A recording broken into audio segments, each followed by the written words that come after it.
You've Good got morning, sunshine there. Good morning. You can't hear me? Can you hear me now? Yes. Can you hear me? You've got sunshine there.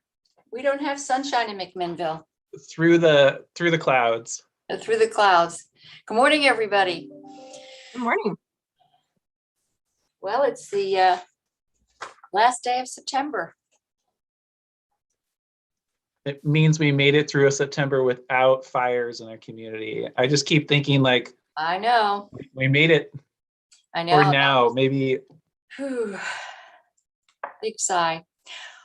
Well, it looks like everybody is present and accounted for, so we'll go ahead and open the Yamhill County Board of Commissioners formal informal session for September 30th, 2021. And we'll begin with our flag salute. So Christian, would you lead us in the pledge, please?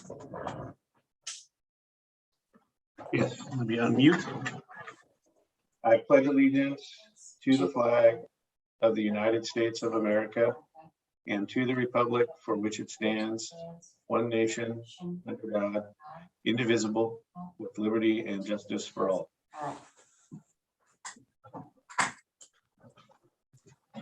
Thank you for that.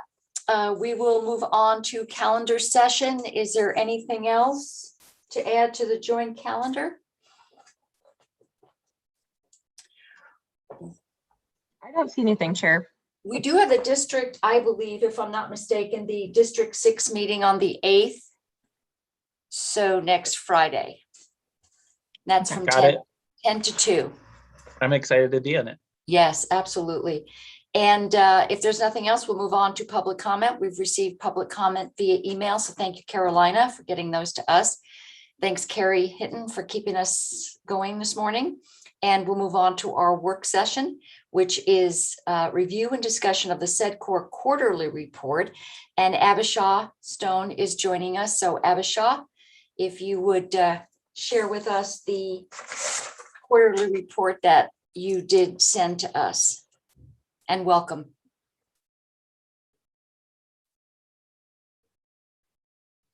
Morning. Good morning. San Francisco, you and Ken Friday. Well, I thought it might be more enjoyable for everyone to look at than my actual background. So good morning. Welcome. Good morning. Good to see you all. So I thought I would just start off again with highlights of the SEDCOR quarterly report and then maybe try to focus more of the conversation on the EDAC recommendation for use of ARPA funds that I sent you all. Does that sound good? Okay. So I did send you a report, and it is just a one-sheeter focusing on the highlights of what our industry is facing currently and a few projects that are underway. Workforce obviously continues to be a main point of conversation for all of our industry sectors. Folks are still struggling with recruitment and retention programs, but there are some exciting things that are happening in our region around workforce that I want to make sure I share. So first of all, you all have heard about the Sidewalk program that Willamette Workforce Partnership has underway and has been trying to execute throughout the region. And the city of Carlton just adopted that program. Now, this is a youth workforce program. So they partner with YOUP in Yamhill County, identifying youth who are looking for job skills. So those that are out of school and unemployed, and doing some great things in our communities, replacing defunct sidewalks, putting in sidewalks where they don't exist. And so we are working with the city of Carlton and the new city manager, Shannon Beaucaire, to execute a sidewalk project in Carlton next year. So that's a really exciting thing. Lots of opportunity for youth in our region in that program. We also continue to work on childcare projects, and we're identifying that many of those childcare projects are looking to adopt a childcare certificate and training program. So partnering with the local colleges and making sure that especially youth who want to participate in those programs have a pathway to maybe opening their own childcare facilities someday, right? So trying to promote the entrepreneurialism of childcare expansion. The West Valley CTEC continues to garner a lot of support and engagement in advisory committees. We have a strong industry advisory committee, and we have a group that is supporting the process through the fundraising portion of that work. And so we continue to move forward with that project. And of course, that's a very exciting project, potential for very big and long lasting impact in the West Valley and in our region in general. And then the Newburgh Workforce Housing Consortium continues to meet. We have recently identified a strong potential project partner who has land, and we're working through a project design and partnering with the state to try to identify any resources we might be able to bring to our area to try to actualize one of these projects, and maybe also serve as a type of a pilot project that could be a replicable approach for industry partners moving forward who want to find these types of partnerships to develop collaborative programs. As I mentioned, the EDAC met on the 22nd, and so we'll review that recommendation coming up. And then the last thing I really wanted to highlight is that SEDCOR has been working with Commissioner Berschauer on exploring the potential for adopting a rural industrial tax exemption program in Yamhill County.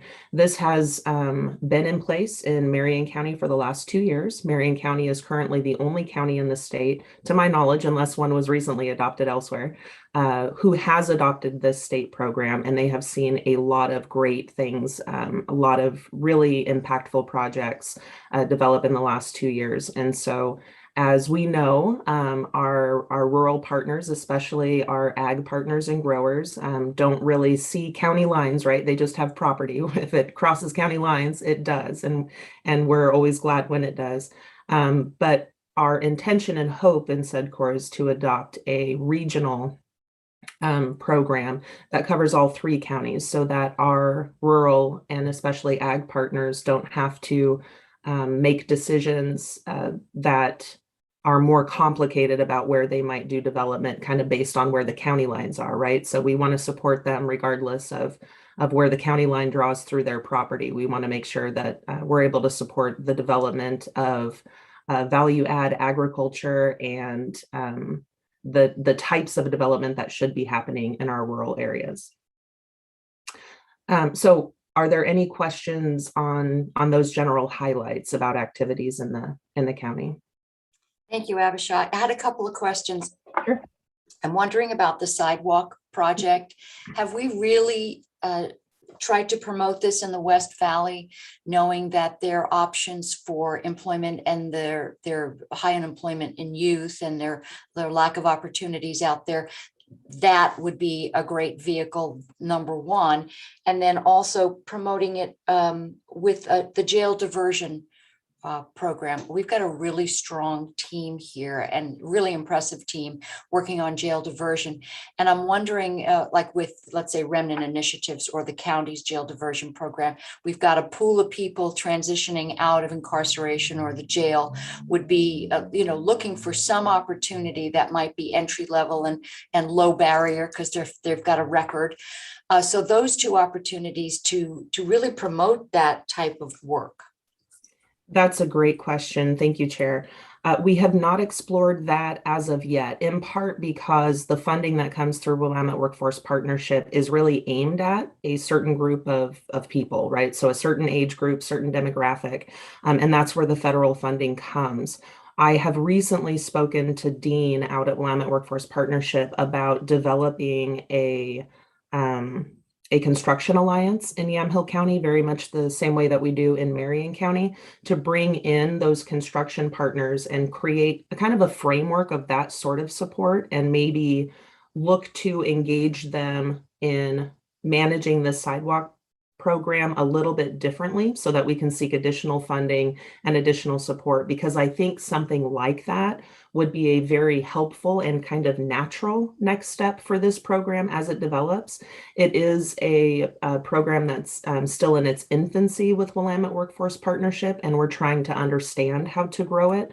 So I will take that suggestion from you, which I think is a very good one, and take it back to this team and say, how could we get there? So I appreciate that input, and I'll take that back to the team. Thank you. Commissioner Berschauer.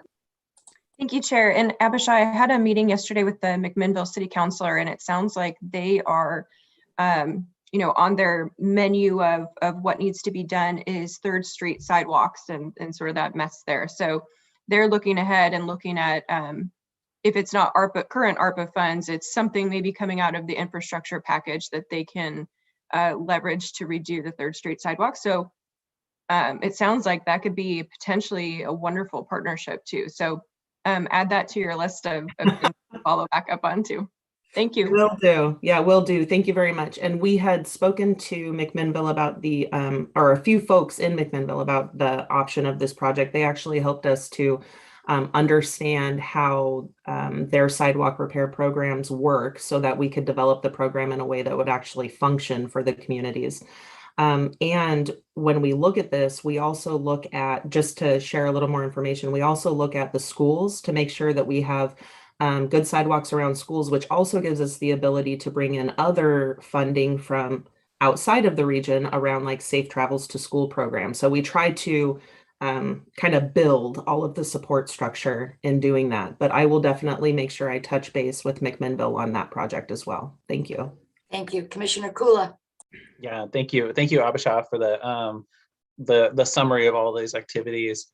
I wonder, for both for commissioners and for Abhishek, what you imagine as next steps in a conversation about the a regional approach to that industrial property tax exemption or the temporary.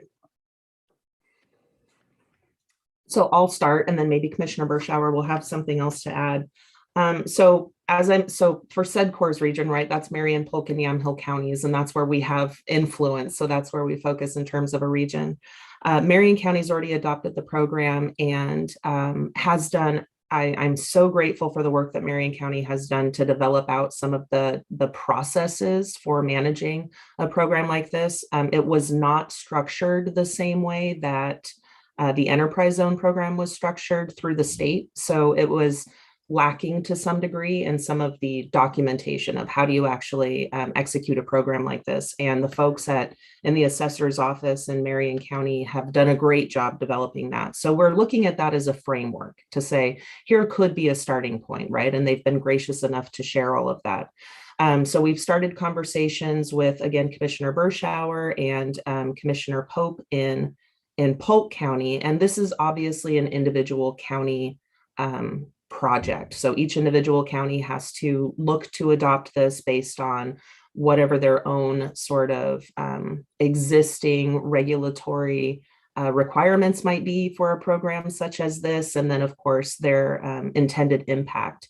So we are working with each of those two counties individually to say, here is the program as it's currently sculpted in Marion County. How could that fit into your county? How could SEDCOR support that? Right, to make sure that we're being a productive partner in this, and moving forward with each county separately, even though we want it to be a regional thing. We've also identified that there's an opportunity to advocate for this program to be improved at a state level. And we feel that if we had multiple counties partnering to make those recommendations to the state, they would be more effective. So we're looking to create that opportunity through this 3-county partnership. So I think it's we're doing this exploration. Commissioner Bershauer has reached out to county administrator to say, what would that look like? What would the workload be? What would the impacts be? So I think we'll bring forward a recommendation that also lists impacts and then have a more robust conversation with the board. Does that sound correct and appropriate, Commissioner Bershauer? Yes, thank you. And kind of in a nutshell, and we've had preliminary discussions about this with SEDCOR, but also I spoke to our county assessor about it. And it seems like there would be a lot of continuity with implementing the program. You know, Marion County's sort of done the heavy lifting of setting it up, so they know how it works and they've worked out the kinks. But essentially, I think it's intriguing because it is, in the context of the discussion that we've had around urban renewal and those types of incentives, for me, this one is a very short-term, personal skin in the game kind of private investment. So the incentive isn't a 30 or 50-year type of program. It's actually pretty quick. I believe the proposal was 3 years. So promoting investment in rural industrial development, and it could be something as simple as an expansion of a building, or investment in upgraded technology and equipment so that you're doing things more efficiently, you're green, you know, that kind of investment. But it really is, for me, the intriguing part is that it allows the business to make the initial investment. And it's a fairly quick timeline for the incentive, and then everything sort of ramps up back to the full value. So Derek did not express any sort of hesitation in terms of difficulty in implementing the program. I'm currently looking at you know, all of the potential properties that it could affect in Yamhill County, and then having those conversations with Polk County as well, so that we can sort of get a regional look at how this might affect our industries. So yes, more to come. We are in beginning stages of that discussion, but more to come on that. Thank you.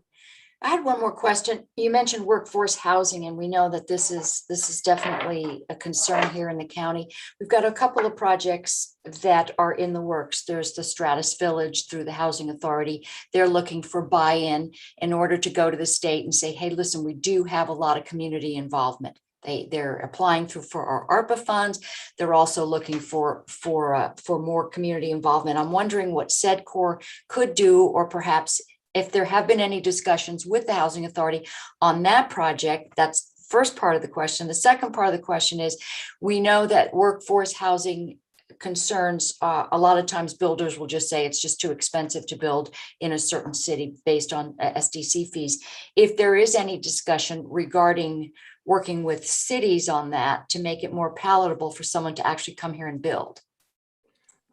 Great questions, Chair. So first of all, yes, I have been working with Ms. Weibargen at the Yamhill Housing Authority to support the Stratus Village conversation. I supported her submission to the state requesting funding, and we have, SEDCOR has put that project on the list through Regional Solutions for EDA funding and review of additional funding opportunities.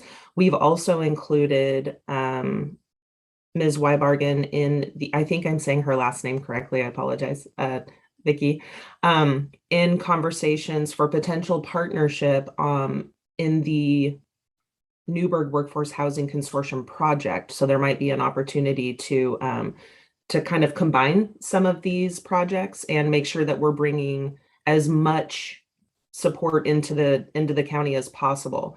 So I am very familiar with it, and I have been speaking with her and working with her trying to identify opportunities. We wrote a letter of support, and we'll continue to support that project. It is it's an amazing project with a lot of potential to provide support in the community, and so we wholeheartedly support that project. In terms of affordability, we've actually found that there are a couple of organizations that are working to create opportunities for developers to competitively work toward creating affordable housing development. So there is an organization called Missing Middle Housing, who is currently garnering funding to support design build competitions that drive affordability for housing. And they recently held a competition for these developers. I want to say it was out in SIO, encouraging folks to say, okay, what would the design, maybe you could change the way you think about making affordable housing in terms of design, right? So could the rooms be a different size, a different shape, and a different location? You know, looking at studios versus 2 bedrooms, or, you know, kind of that sort of thing. Another component of it is materials. How do we change the cost of use different materials, right? Or their local materials. So they're creating an actual program trying to not just identify those that have figured it out, but incentivize them to commercialize it, so that everyone else has this tool set to say, it's not just us knowing how to do housing more affordable. We want to share that with everyone. So there are some of these groups that are trying to make that sort of approach more realistic and tangible. I've also been having a few conversations with individual jurisdictions about how they might better support these types of projects. And that conversation does include things like system development charges. If you have prioritized things like affordable housing and childcare, how do you show up, right? Kind of when the chips are down, how do you put your money where your mouth is, so to speak? And it is a slow moving conversation, but there is traction in the area of conversation. We've also, and I've heard the board talk about things like, well, if system development charges, for example, are a barrier for childcare, maybe we should have a grant program that pays system development charges. If we can't get around it, right, then maybe we just have to push through it. And I think the state is looking at it the same way.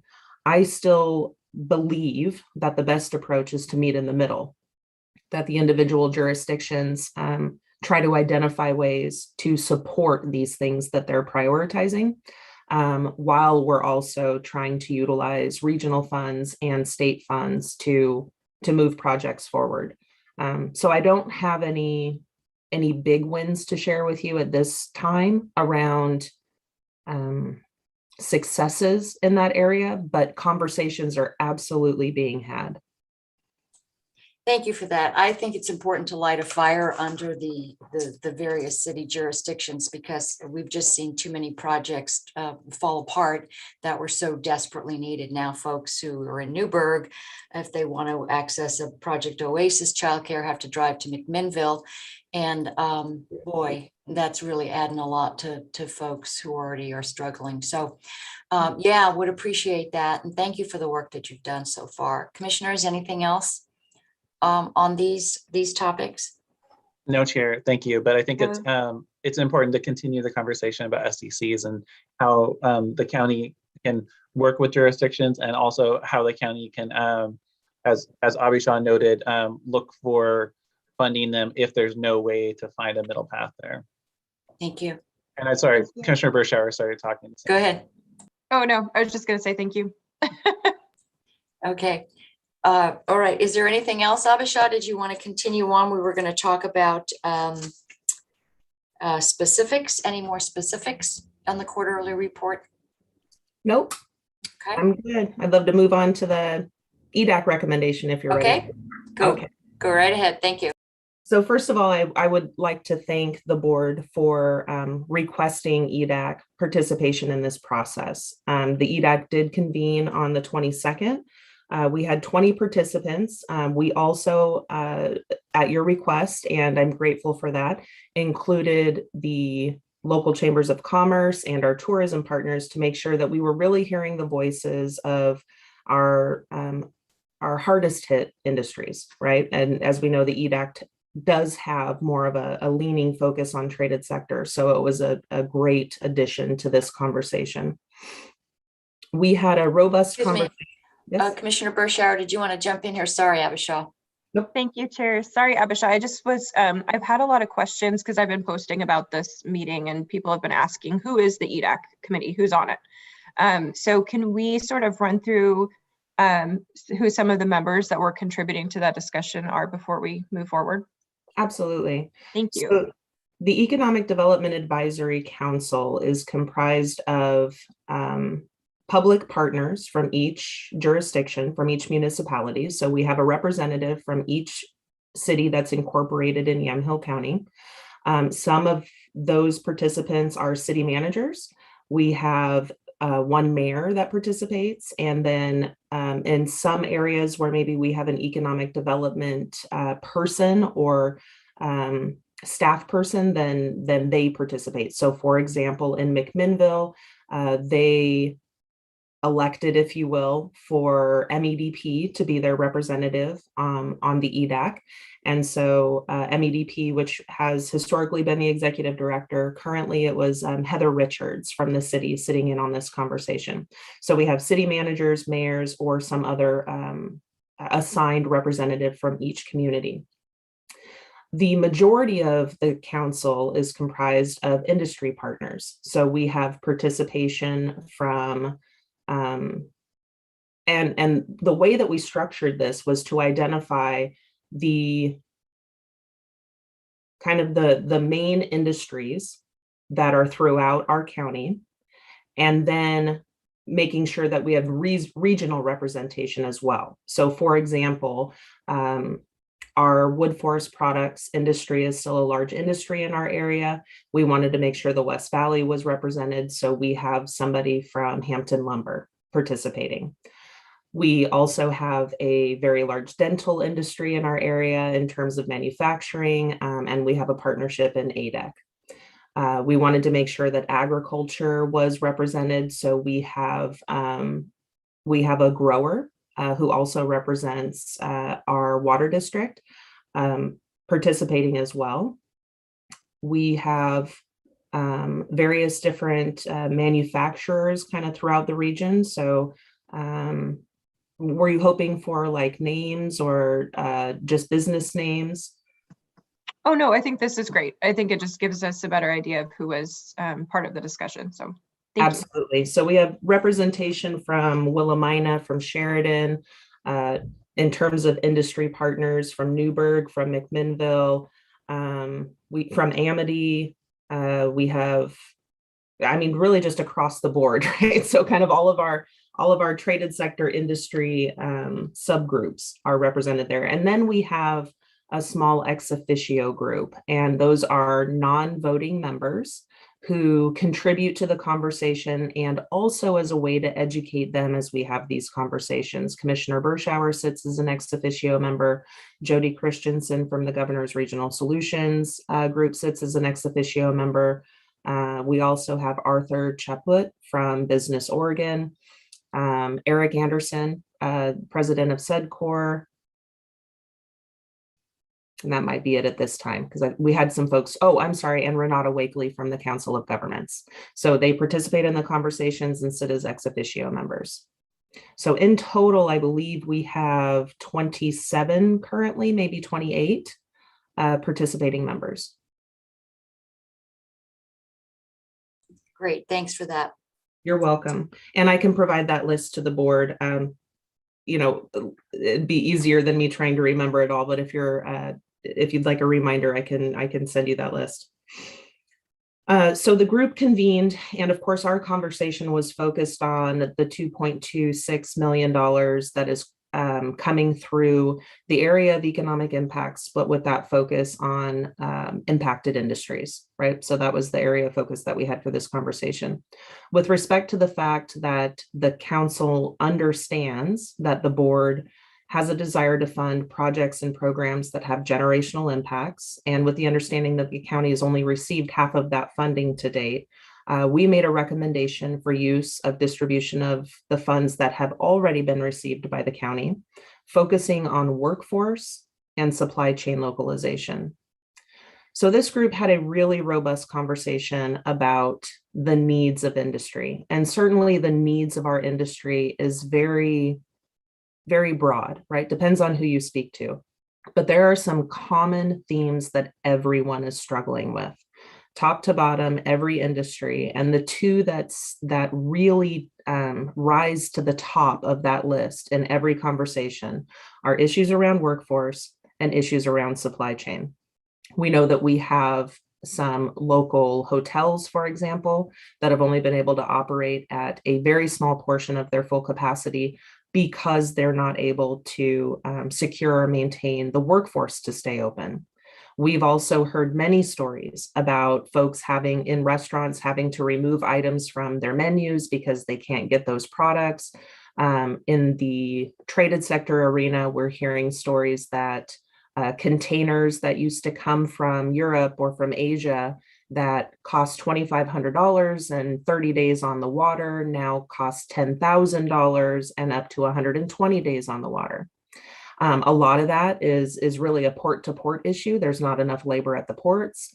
And so they have to make those hard decisions to say, do we pay that money? Do we push out our production, or do we somehow transition and try to find local supply of something so that we can continue to have something to sell, right? Ultimately, and that's everywhere.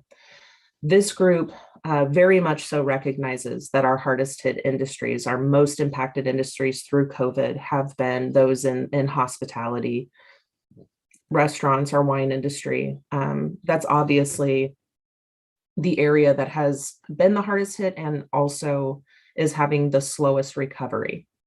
Many of our traded sector partners are actually having some of the busiest years that they've ever had. Some of that is because the products that they make are now being sought after domestically more intensely because they can't be found in the global market. The reason why this group really focused on workforce and supply chain localization is because of the things I said previously. They recognize that these are one-time funds and that the intention is to have long-term meaningful impact. Developing our workforce and localizing the supply chain for our industries will have those long-term impacts. When it comes to workforce, they really wanted to focus really take a dual path or maybe a tri-path approach to this. They want to make sure that there is support developing new talent, focused on recruitment, but also retention programs. We know that our industry partners are having to make some significant shifts in how they manage their employees. We have seen some of our partners literally change the timing of when their shifts start and end. We've seen them try to identify different ways to show employee appreciation and support. We've had businesses that have started connecting with food banks and things to make sure that their employees have access to all of the resources that are available, not just the things that they can provide. But this is a lot of work, right? If we have businesses who have changed their business model and now their employees have to learn this new business model approach. So this is big work, right? How do we support workforce development when it's not just a training program for new employees, right? At the same time, we do need that. We need our workforce development partners to be engaging, marketing, and training these jobs differently than they have before. We need our Chemeketa Community College and our Willamette Workforce Partners and our Portland Community College to engage people differently around workforce development, to help market these industries and help people understand career pathways, and encourage them to consider participating, and then provide access to the training that they need to be encouraged to participate in these industries. So we would like to take at least a two-pronged approach to supporting workforce, and these projects should be meaningfully significant. Some of that support may need to go directly to businesses so that they have the financial and I would say emotional bandwidth to engage in some of these programs. And then we need to support our partners in developing robust, meaningfully significant programs for today's reality. In terms of supply chain localization, again, this group would like us to focus on large impact projects. How do we approach localizing the supply chain? I've had this conversation with the board a few different times, right? Kind of thinking about different things that could be done. And when I first started at SEDCOR, there was a study that had been done, for example, noting that there was a need to localize the supply chain for the wine industry. It's a large industry in our area. We don't make wine bottles, right, locally. There's a lot of regulatory obstacles to doing that. And for example, we have two business partners that are looking to develop wine bottle recapture, wash, and redistribution programs. That would be a localization solution.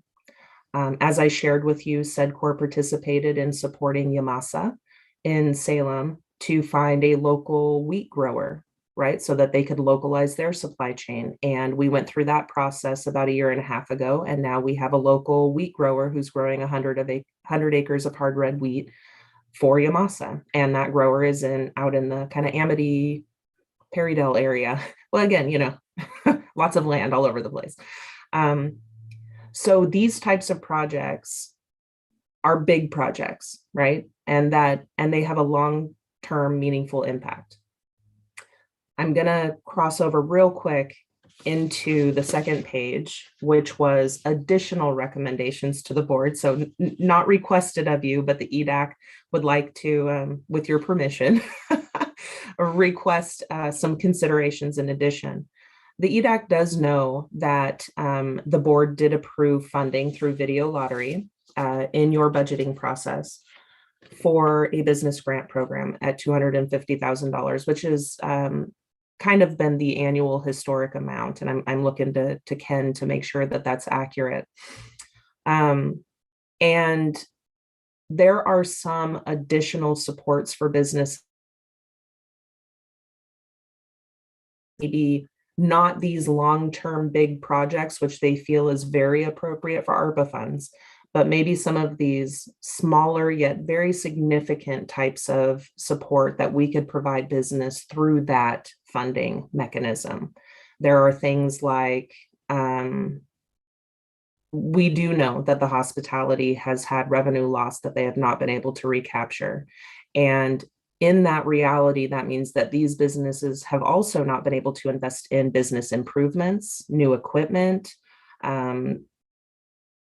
just general growth and expansion plans. So there's kind of a stunting, right, of their forward movement. We also know that there might be systems that they could use or training that they could use to transition their business models. So like we've seen restaurants go from dining room to online, right? And that's just one example, but there's lots of these types of examples. Folks implementing ERP systems into their companies, their organizations, so that they can get real-time costs of the products that they bring in from Cisco or someone else, right? Those types of things are really difficult to invest in when you're still recovering from revenue loss for a year and a half. But we do believe that it is appropriate for that type of support to come out of video lottery funds or a different source of funding, and that ARPA funds should be focused on these bigger project, longer impact sort of programs. And with that, I'll stop because you might have some questions before I go into maybe some of these other areas, fleshing out next steps and what we're hoping to do, looking at funding for next year. I want to thank you, Abisha, at this point. Ken, if I could, just maybe off the top of your head, I know we've mentioned video lottery funds and the grant programs that we didn't do and what the projected revenue is for video lottery. We've seen a significant hit in that area. Do we have an idea at this point how that would be impacted? We did budget included in this year's adopted budget funds specifically to be available if the board wanted to pursue strategic investment grants like we've done in previous years. So those funds are available at various amounts that's built into the budget document. We didn't do that last year. Instead of doing strategic investment grants, the focus was more around the emergency grants to businesses. And a lot of those funds, we didn't actually end up spending our video lottery because, we used the appropriation, but we sought and received reimbursement via CARES Act funds to replenish that account. So again, we do have funds that are available in that budget for facilitating strategic investment grants. So that could be a piece that we sort of take off your plate in that regard, Abisha, because as Ken mentioned, we didn't do it last year, but we've done, I think some of the projects that have been funded through those funds have been really, it's important. And you mentioned the bottles. I remember that study that was done, that supply chain study, and that was what, five or 6 years ago. And it really did focus on the wine industry, but it also focused on what options we had. So I appreciate that work. And if we could continue to do that, because I don't think we're going to see any of these supply chain issues resolving anytime soon. So thanks for that. I'm glad that study is on the shelf. Yeah, thank you. Commissioner Kula? Yes, thank you, Chair. And thanks, Abhishek, for going through the first part. Thanks for not going through all of it at once, because there's a lot there. I'm grateful to EDAC and for your work and kind of leading them through this to get to the point where they can make recommendations around what is, relative to the rest of the American Rescue Plan dollars, a limited amount, right? And then looking at it from a this year versus next year perspective. And I think that the looking at supply chains and how we can, how the county can help with building those and to be more robust is a great thing. And then also the workforce training, retention, recruitment aspects. Thank you for bringing those forward, and then for presenting a proposed next steps. And I would say that I would be in support of moving forward with these on the next steps.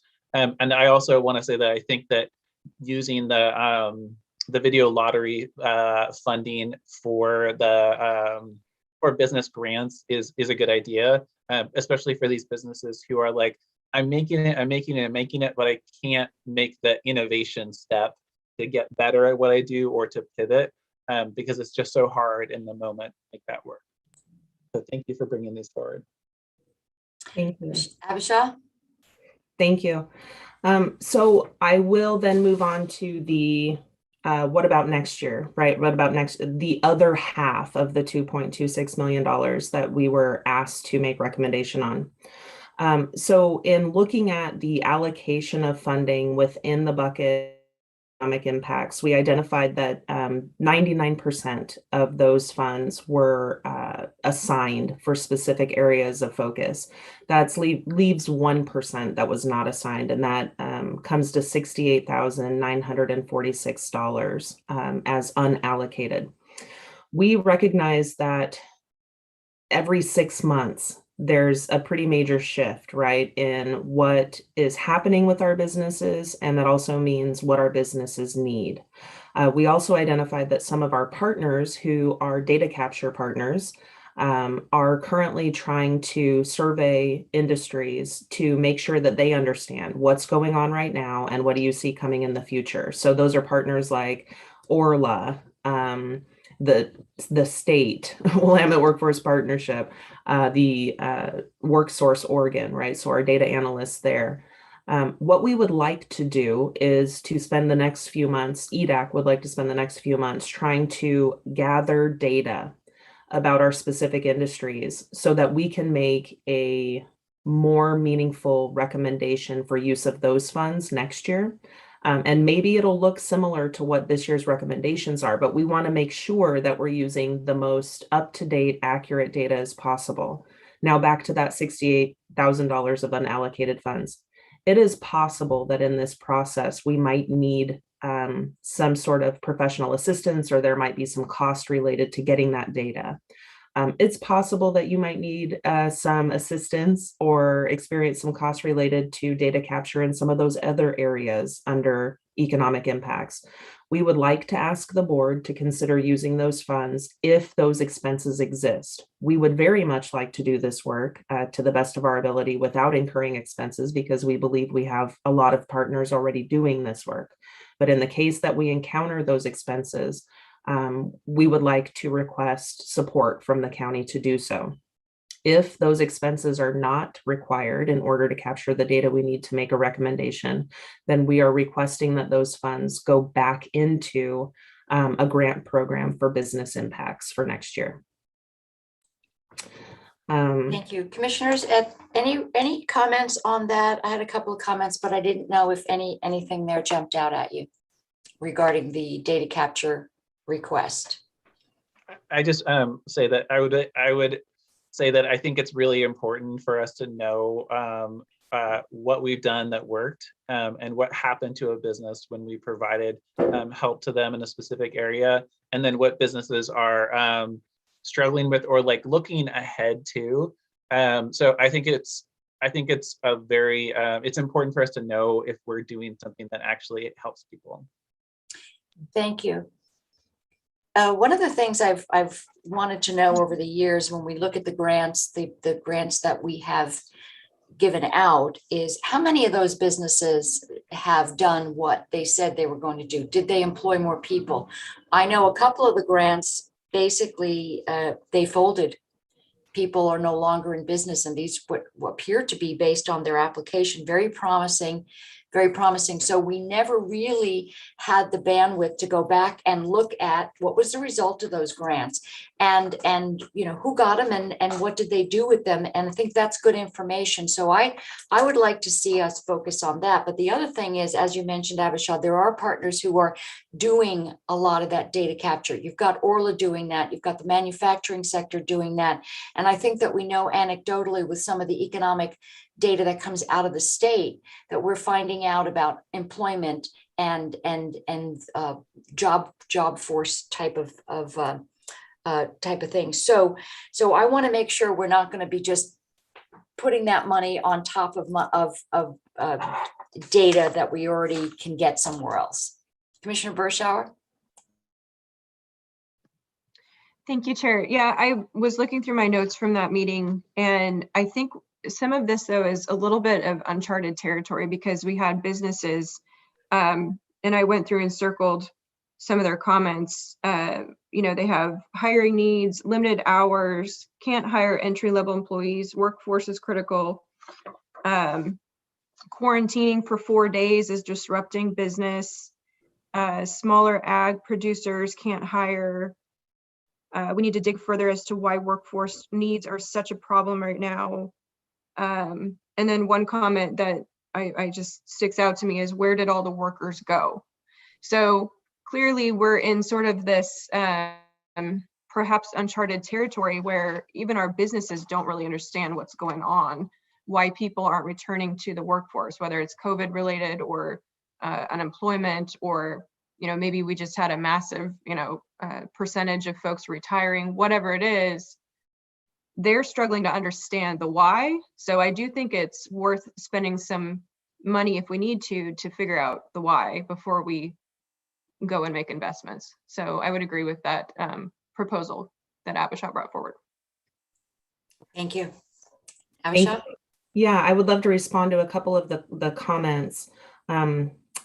Commissioner Kula, you asked or said it would be helpful to understand how did the grants help folks, right? So we did some surveying last year in our immediate relief grant program around what the intended use of the funds were and what they saw in terms of need in the future. A lot of that, what do you see in terms of need in the future, responses that we received actually really did play out. And so we saw that those needs that they identified were very insightful and have helped us to make some decisions. And then I also heard you, Commissioner Starrett, ask how many of these grantees did what they said they would do. And one of the things that we've talked about with the county grant program for the last couple of years is how to create more structure around it. About a year and a half ago, maybe 2 years ago, I'm sorry, I'm looking at Ken. I'm sure you can tell I'm looking at you, Ken. The county invested in an online grant application portal and system and program. And I believe it is possible that we can do some of that back end surveying through that same system. And Carrie Martin and I have talked about how to utilize this system more robustly going forward. And so these are things that I will take back as we look to develop the new programs and say, how can we make this a little bit more structured? So again, there's obviously some of this information that we've been capturing. We stay in communication with folks that receive grants. We understand how they're moving forward with their projects, but to have a little bit more of a formal approach to capturing that data. So those are things that we will absolutely be working on. In terms of the data funding, thank you, first of all, for all of your support in recognizing that having data helps to make good decisions. The way I see those funds, if they're being used, Commissioner Starrett, would be for us to, and that would be the EDAC or SEDCOR, to recognize an opportunity to get data that we don't have access to otherwise, and then make a formal request to the board for that funding for that. So those funds I'm requesting sit with the county unless and until those requests are made and granted. And if they are not made or granted, that funding go back into the grant program. So it would be through formal requests. So you'd have a chance to understand what data we're seeking, who we're seeking it from, and what the cost of that would be. That makes sense. Thank you. Okay, so I'm going to move on to just a couple of, I'll talk about process, so timing and process, and then I'll go into cover a little bit more of this unsolicited additional recommendations. In terms of the timing and process, the way that this would move forward is that we would request for the board to accept our proposal to focus in these areas, utilizing kind of the funding allocation that we've also suggested into these two programs. And then I would work with county staff to really flesh out the program. So this needs to go through the legal process. We need to check through kind of treasury guidance and make sure that we develop a program that meets those requirements. The EDAC doesn't have access to that information, so it would certainly need to be me working with county staff to fully develop out, what are all of the criteria for applicants, what is the process, and then we would bring that back to the board for final approval. We're very eager to see this funding get into the community, as I'm sure you are. We would love a launch date of November for a program, recognizing that, we'll be coming into the holidays and there's all kinds of other difficulties with timing and distraction. That said, we also recognize that there's a lot of this type of work on the shoulders of county staff, and that might not be reasonable. And if it's not, then we are hopeful that we will have a program that can launch by January of 2022, so that at least between now and then, if we have a program that gets kind of the framework built around it, we can let our businesses know that it's coming, that when it opens in January, they're prepared to apply. So that would be our kind of request and recommendation in terms of next steps and timing, but I would need to be given permission, of course, to work with county staff and for staff time to be allocated to flesh out what the actual grant program would look like. So Ken, is this something that timeline wise that makes sense, or is that something that we might need to look for additional help time wise to get this accomplished, whether it's November or January? Great question. At this point, in looking at this, because also keeping in mind that we have some other areas specifically related to ARPA, I'm not prepared to kind of give a recommendation on what that timeline and what the staffing needs would look like, what I'm envisioning on how we would roll this out and what staff would be involved in the staffing needs with this. What I'd like to do is just have a couple days, I could probably be ready to come back, as early as next formal and maybe share some additional thoughts of what this might look like. Kind of balancing, because based on the discussion that we had last week about some of the other focus areas for the ARPA funds, I'm just not prepared right now to kind of say, yeah, we can do this or we can meet this timeline. I'm going to need some additional time to take a look at it. And also, Ken, I would just say that I'm sure I speak for the board in recognizing that there's an awful lot additional work that's on administration staff this last year or so, and for us to acknowledge that and perhaps look outside, as some counties have done, to basically contract some of this work out with someone who could just basically take a look at this, instead of saying, well, we're just going to pile another layer of work onto staff that already is really stretched very thin. So if that could be part of your musings before you come back, that maybe maybe Abishai, you can be thinking in terms of who that would be, who would be able to take some of this work off of the county's plate. Because, one of the options, and I'll just put it out here, is the idea that, again, this is just a very draft. This is me thinking out loud. Another thought would be is looking at this amount, and maybe it's a partnership with SEDCOR that we're essentially enter into a sub-agreement and we essentially make the funds available and do the transfer to SEDCOR. I haven't looked at the contract with our current economic development services contract to see how this might fit in. But another option might be is seeing if, SEDCOR would have the wavelength to be able to roll something out like this, and then essentially, then we would work directly with them and essentially write the check and have them facilitate and roll the program out, as long as, in a format that's consistent with how the board would like to see it rolled out. So that, again, that's just me thinking out loud, but that's a possible idea or approach to it. Yeah, I was sort of thinking along the same line. So Abisha, that might be discussion you and Ken can have about what your capacities are, and what the county has in mind, so that that might be. And then also there are other partners out there as well. You've got MEDP, and this is obviously premature, but that we think about who could help us with this work. Commissioner Bershauer. Thank you, Chair. And I just want to add as well, in terms of the timeline, I would love to see plenty of time given to the public to sort of process what we're looking for.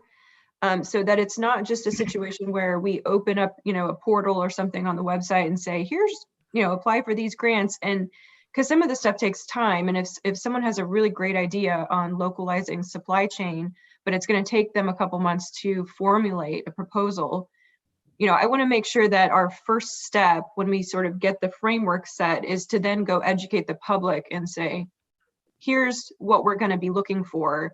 Our timeline for going live might be 2 or 3 months from now, but start noodling over this and get your proposals ready so that we really expand it as far as we can in terms of folks who want to participate. So that's my only additional request is to sort of make sure that we're doing some public education right away when we establish the framework. Thank you for that, Commissioner Bershauer. And we are absolutely on the same page about that, which is also why the EDAC recommended an RFP approach. So even though I'm requesting, kind of saying, here's when we would like to see the program launch, the launch portion of that is the communication out to everyone that this is what we're looking for, and make sure that we have a long enough open period that folks have time to develop exactly what you're saying, kind of the full concepts, to work with me, to work with county staff, other partners, to make sure that they're in line to develop that sort of a submission. But that communication point is really big. And when we did grant programs last year, that was one of the things that that Carrie Martin kind of put into our closing notes, was that future grant programs need to be accompanied with a training or education component, so that folks understand how to access the information, what documents they might need as they're submitting for grants. So that educational component is really important. To respond to Chair Starrett and Ken, I think that utilizing partners that have the ability to help execute a program is obviously a great thing to look at, especially when there's constraints with county staff. And I would also look at partners like Willamette Workforce Partnership or the Council of Governments. Willamette Workforce Partnership executed a grant program, several grant programs for regional partners last year. Some of it was the funds that we had received through the grant that we had written to the state for business impact last year. And they are currently hosting Polk County and a City of Salem grant program, and I believe a Marion County grant program right now for use of ARPA funds. So absolutely, we'll have that conversation at SEDCOR. We'll talk to some of those other partners and understand kind of what their bandwidth is, but I would be glad to support that exploration. That would be great. I know Ken would appreciate it. Great. All right. Thank All you. right. So I have just a little bit more to share, Okay. and then I'll be clear about what we're asking for today. So again, unsolicited recommendations, yet still, of course, the EDAC wanted to share their thoughts with you. Under additional recommendations for board consideration, I'm just going to touch on childcare and affordable housing, right? So these are two areas where it's still workforce related, And the EDAC understands that the board has allocated funds into childcare and maybe some funds that might go to nonprofits to support affordable housing or those other efforts. And what they wanted to share was that capacity for childcare is obviously very important, expanding capacity, and so is affordability. So for example, the funding that the county gave to Project Oasis to create affordability scholarships and things like that for kiddos that are in childcare are very meaningful and very important. So they are hopeful that the board will look at childcare with a few different approaches as well. So not just expanding capacity, but also ensuring affordability. And that to remind you all that there's an opportunity to partner with industry in this way as a recruitment and retention tool for their employees, right? So when there's local childcare to these to the businesses. So when there's regionally accessible childcare that supports all of our industries better, when affordability reaches kind of through all of the levels of employment, that supports them better. If they can partner with these programs and projects to say, this is like, we connect to this, we commit to this, we have slots maybe for our staff and maybe they can help subsidize. They want to have that connectivity to these resources to be able to utilize them as recruitment and retention tools. So just some thought, right? Food for thought. Same thing, obviously, with housing. So affordable, accessible housing is obviously an obstacle. I don't have to tell you all about the obstacles that are related there, but they absolutely wanted to emphasize that all of this contributes to difficulty with workforce in our region. So no request from that one, but we just wanted to share that information.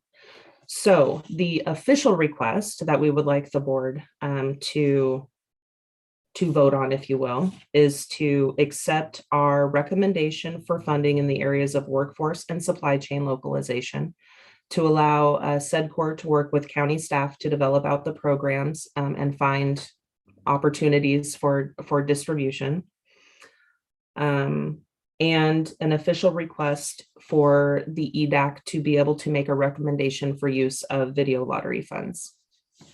And that would just be us putting forward a recommendation for use of those funds, but we would like permission to do so. Thank you, Abisha. Commissioners? Thoughts? I feel like I'm always going second. I was wanting to wait for Commissioner Bershauer, but I would say that I really appreciate this. And I want to say thank you to Abisha and to Commissioner Bershauer for working on this together. I appreciate knowing that there's one of us, one of the three of us staying apprised of all this work. So thank you for that. And I look forward to seeing these proposals get fleshed out as we go forward, but I am in support of them. I want to see them move forward. And then I look forward to having the next conversation or the next big conversation, which is about the childcare and affordable or lower cost or housing that is closer to what people earn conversation. So thank you. Thank you, Commissioner. Commissioner Bershauer, thoughts? Thank you, Chair. Yes, I am in favor of moving forward with this framework. So however we need to do that. Ken or Kristen.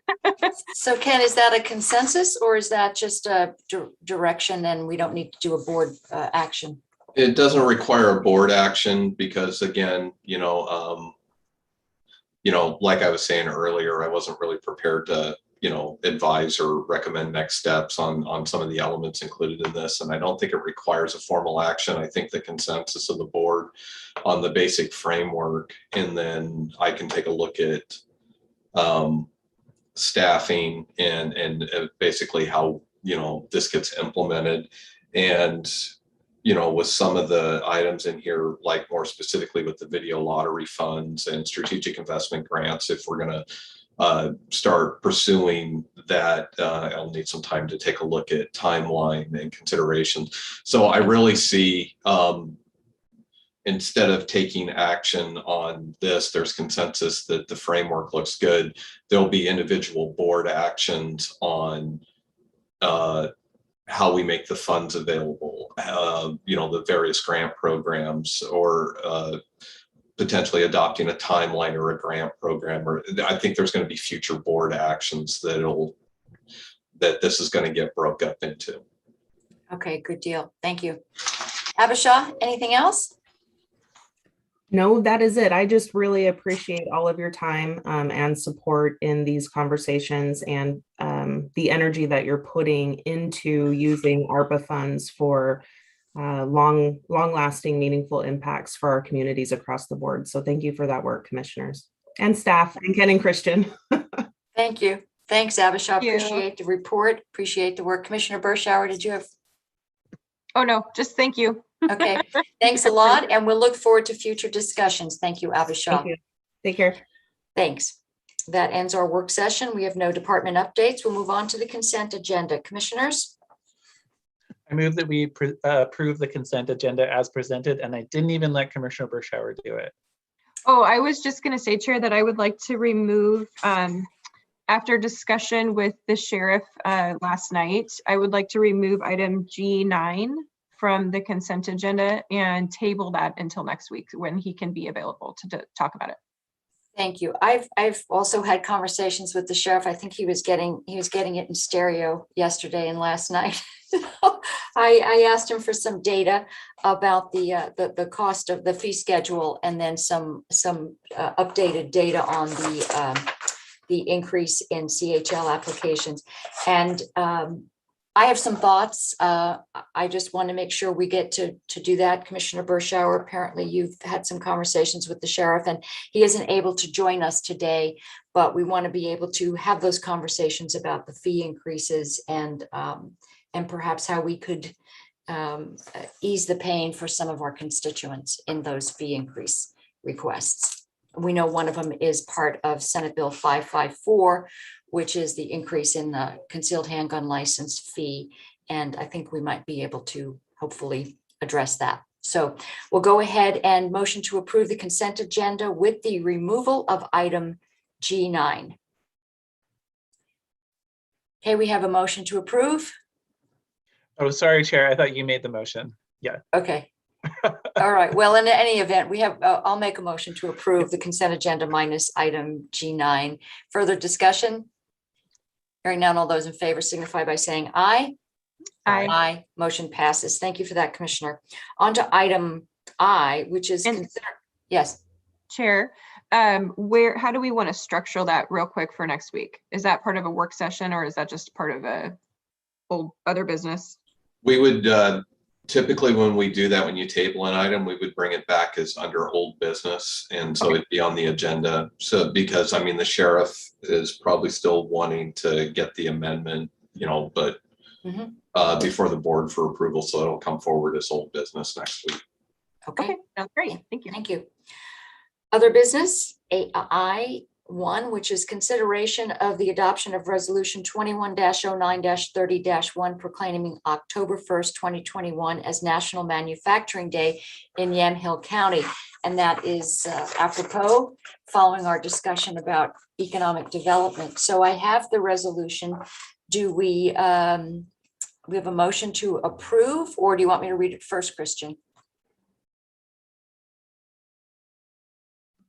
Yeah, per the board's past practice, if you could please read the resolution unless the board wants to change the practice and no longer read the resolutions into the record. Okay, and barring no changes in our practice, we'll go ahead and read in the matter of a resolution proclaiming October 1st, 2021 as National Manufacturing Day in Yamhill County.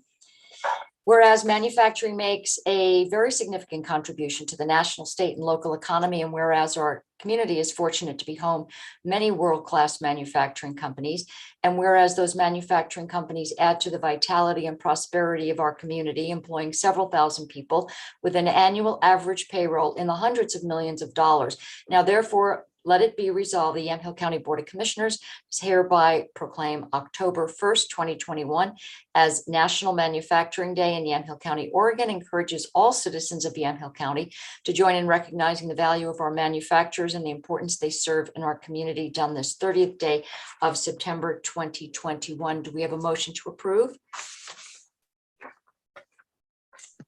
So moved.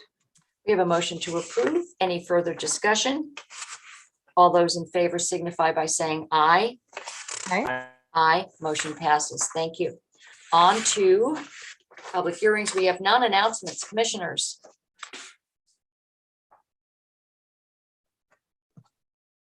I have a couple that I just wanted Go to ahead. keep people apprised of. Okay. Okay. I even wrote them down just so that I wouldn't forget them. So first of all, Senator Merkley has a new staff member, Betsy Emery, who, if you haven't met her yet, it'd be great for you to. But she and Fritz Graham from Senator Wyden's office and I are doing a series in the middle of October of tours of city water systems. So as to get clear on the ground details for the senators of systems that need either infrastructure upgrades or water intake needs or water quality issues. I'm going on a tour of Wilsonville's Transit Center, their new buses and their maintenance facilities with Cynthia, so that we can see some of the ideas that other transit agencies have put into play. And then speaking of the cost of housing, I'm doing a convening for mayors and some industry folks around the cost of housing. And you're welcome to attend that. I'll make sure that you have an invite. But my hope is that mayors and their city managers can talk to each other about what they're doing in their own communities. For example, the city of Willamina is far ahead of other folks in some areas in changing their code to make housing just the costs lower. So that's another area that we'll be talking about. And then you asked me to find or to think about a third party person to review water and sewer infrastructure proposals after they come from the staff side of things. And I reached out to AOC staff about that to see if they had any thoughts. And Andy Smith from AOC and Gina put their heads together and reached out to some folks that they know.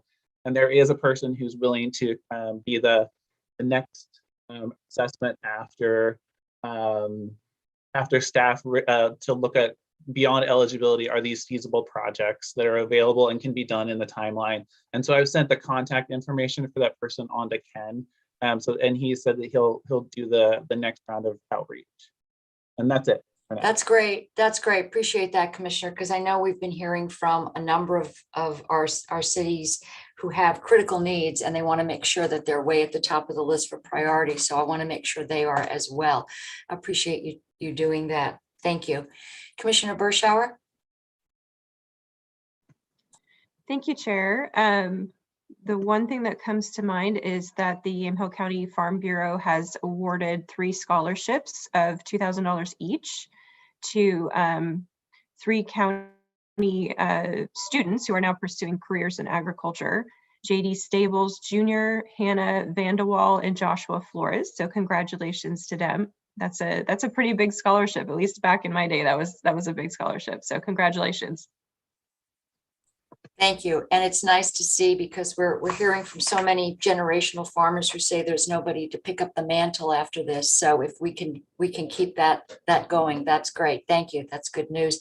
Wanted to just give a couple of shout outs to youth to YCAP. As you know, there have been some issues getting some of that rental assistance out the door, but so far YCAP has done it to the tune of $2 million. They're hoping to see a second wave of rental assistance coming from the state. State's trying to centralize the process, but the descriptions of trying to deal with the state's portal was nothing short of disastrous. So the folks at YCAP really persevered. They were able to help 309 households, and they've got 39% of the money is expended. They are the leader, 12th in the nation in getting the funds out the door. So that's amazing that they were able to do that. Also, just as far as updates go on youth outreach, you know that the Health and Human Services has offered a section of their building to be able to use as a drop-in center. But the problem is that we don't have the money for the rehab to fix up the building to make it appropriate for the kids. So far, there's an $89,000 grant from Austin Families to help with this project. And also they've gotten money from the Barber Foundation in Oregon, the Oregon Community Foundation, to help with the expansion. So we're waiting for 2 more state grants so that we'll be able to move that project forward, I think now more than ever. The other thing I want to just put out there, if anybody can spread the word, we need additional host homes for the families and the Safe Shelter program through youth outreach. I mean, these are kids who just maybe need a little bit of time away from their families.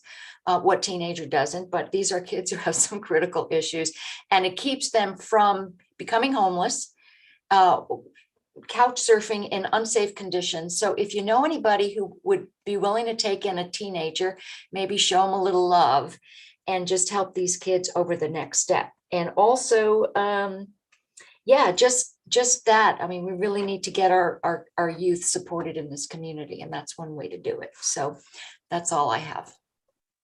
And Chair, that reminded me of the Oxford House, unfortunately burned 2 nights ago and is a total loss. So I believe that has 7 women and children who are in recovery.